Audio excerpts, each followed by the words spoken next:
Hello hello ဘောဒီတို့hello hello ကနေစလိုက်မယ်ဗျာเนาะကဲ Redmi 9A original second လုံးလေးတွေရောက်ထားတယ်เนาะ original second လုံးလေးတွေရောက်ထားတယ်ဒီတစ်ခေါက်ရတဲ့ Redmi 9A လေးတွေကအလုံးတော်တော်ကောင်းတယ်အလုံးတော်တော်တန့်တယ်မှန်အပိုးစင်းတွေနဲတယ်เนาะအလုံးတန့်တယ်လို့ပြောလို့ရတယ်เนาะဟိုရှေးခေါက်တွေတော့ရတဲ့ဖုန်းတွေဆိုရင်မှန်ပိုးစင်းတွေနည်းငယ်ပါတယ်เนาะဒီခေါက်မှာဆိုရင်အလုံးတွေကအကျုံးမထွတ်ကြီးတွေလို့ပြောလို့ရတယ်ဗျာเนาะ Redmi 9A original second လုံးလေးတွေရမယ်เนาะဒီကောင်လေးတွေက RAM 4cc 4K ပါမယ်เนาะ RAM 4 64K ပါမယ်ဒီကောင်လေးတွေကျွန်တော် global ဘာညာကူအစားချိန်ထားပြီးသားเนาะ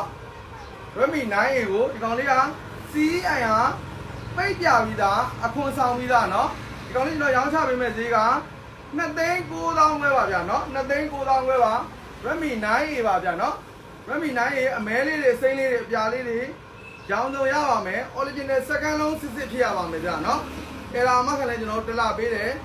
ဒီကောင်လေးတွေကျွန်တော်နေဝေးဆိုလဲကျွန်တော်ကားတင်ပေးတယ်အိမ်ရောက်ငွေချေပို့ပေးတယ်မန္တလေးမြို့တွေအိမ်ရောက်ငွေချေလိုချင်တယ်ဆိုရင်လည်းအိမ်ရောက်ငွေချေပို့ပေးပါတယ်ဗျာနောက်တင်ကြိုးလေးတွေကျွန်တော်ထည့်ပေးတယ်เนาะ2,900,000ပဲပြင်လို့ကျွန်တော်ဒီကောင်လေးတွေကကျွန်တော်လက်ဆောင်ပေးမယ်เนาะဖုန်းတစ်လုံးဝယ်တာနဲ့ကျွန်တော်အာတင်ကြိုးထည့်ပေးမယ်ဒါမျိုးအာတင်ကြိုးမလိုချင်ဘူးဆိုရင်လည်းเนาะကန်ဆယ်မဲဝါသနာပါတဲ့မိတ်ဆွေတွေအတွက်ဆိုရင်လည်းဒီလိုမျိုး